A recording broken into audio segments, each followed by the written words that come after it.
in the world go through it, and I think that's like where you can find your confidence. And I think that they told us Caitlin Clark would enter the WNBA like every other hyped college star, that she'd need time to adjust to find her role, and that the brutal transition from college dominance to the pros would humble her.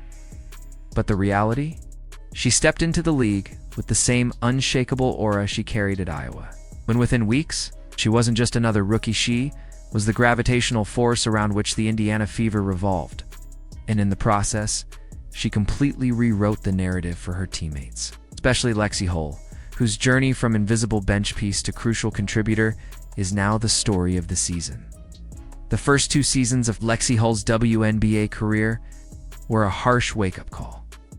Coming off back-to-back NCAA championships at Stanford, she entered the league expecting to make an impact. But instead, she felt like a ghost on the court. Her minutes were scarce. Her shooting percentage was abysmal, barely scraping 30%. At times, she wondered if she even belonged in the league. get better. So I think just, being in situations that have been, tough. Those first 2 seasons were filled with self-doubt. Long nights staring at stat lines that didn't reflect who she knew she could be. And endless questions about where she fit in a league that doesn't wait for anyone to catch up. Lexi described. At best herself in a moment of raw honesty, the WNBA can swallow you whole. Things are so up in the air that it's hard to know exactly where you fit, she said. And that was the reality. A team struggling to find its identity. A locker room weighed down by losses. Players second-guessing every move, wondering if the league was simply too fast, too strong, it's unforgiving. The 2025 season began as a nightmare for the Indiana Fever. 1 win, 8 losses, headlines screaming disappointment, analysts openly questioning if the franchise had overestimated its young core. Inside the locker room, the tension was suffocating. Every player could feel it, the unspoken fear that this was slipping into yet another lost season. I feel like every point is critical. I wouldn't really say All-Star is viewed as critical. Exhaustion became the norm. Doubt was the constant background noise. And yet, even in that darkness, there was a strange ember of belief flickering. Deep down, they knew they were better than their record. Then, the day everything changed, Caitlin Clark declared for the WNBA draft. It's hard to overstate what that moment meant for the Fever and for women's basketball as a whole. Clark wasn't just another prospect. She was the story of college basketball, a walking highlight reel. A long-range sniper with the swagger of a seasoned pro. The moment she became officially eligible, the city of Indianapolis held its breath. And when the Fever secured the #1 pick, the entire franchise's trajectory shifted overnight. Draft night at Gainbridge Fieldhouse was like a rock concert. Mixed with a championship parade, thousands of fans packed the arena just to watch a name appear on a screen. I feel like that's just a fun thing. I feel like this stretch, this is a big game for us. When Caitlin Clark flashed as the Fever selection, the building erupted. On social media, the reaction was even bigger. Twitter trended with Clark to the Fever. Instagram was flooded with fan edits. And preseason ticket sales spiked so hard, it felt like the team had just signed a LeBron-level free agent. But Clark's real impact went far beyond hype or jersey sales. From the second she walked into that practice facility, the energy shifted. Lexi Hull said it was like someone had plugged the entire team into a power source. The air felt different. The pace picked up. Players who had been dragging their feet were suddenly alert, locked in.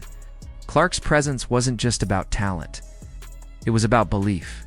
She walked into her first practice and immediately broke the tension that had been lingering for months. Her humor, effortless and sharp, had teammates laughing in minutes. Hull recalled a moment when the coaches cranked up artificial crowd noise to simulate high-pressure situations.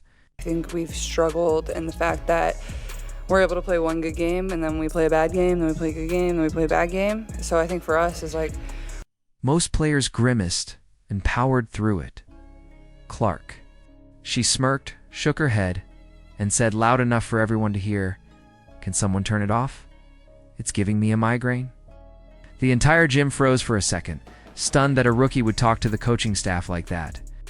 Then, the room erupted in laughter. That single moment, ridiculous as it was, cracked open the icy tension in the locker room. But behind the jokes and charisma was a competitor, whose intensity bordered on terrifying. Practices that used to feel like routine workouts now felt like playoff games. Caitlin Clark didn't just want to win games. She wanted to win every drill, every scrimmage, every possession. Hull said it was contagious. Suddenly, players were diving for loose balls in practice like they were in the finals. Every scrimmage became a battle. The culture shifted, and with it, so did Lexi Hull's career. For Hull, who had spent 2 seasons as a hesitant shooter and occasional defensive sub, Clark's belief was the spark she didn't know she needed. "She just makes you feel like you can do it," Hull said. "If she passes you the ball, it's because she believes you're going to knock it down."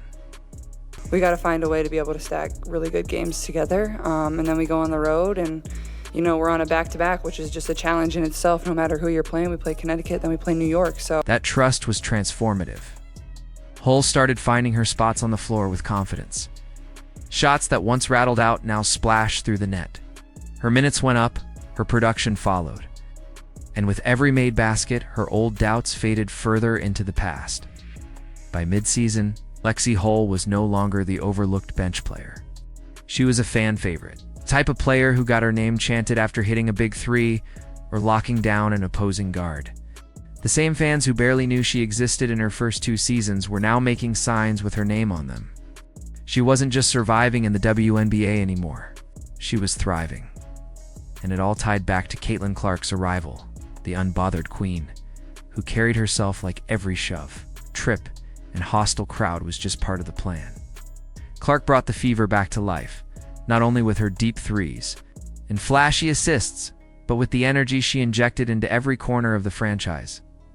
Inside the Fever's locker room, the transformation was palpable. What began as a team in freefall became a group that genuinely believed in itself. Every practice felt like a championship game. Every scrimmage had the weight of a playoff series.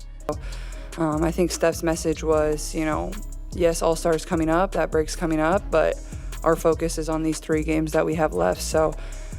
And yet, for all the intensity, there was joy, again, real, unfiltered. Joy in the work. Lexi Hull's rise from afterthought to impact player is the ultimate proof of that shift. It's what happens when talent meets opportunity, when hard work meets belief, and when a superstar like Caitlin Clark turns potential into reality for everyone around her. The Fever went from the edge of collapse to the center of the WNBA spotlight. And at the heart of it all was the connection between 2 players. One, a rookie superstar. The other, a forgotten guard rediscovering her game.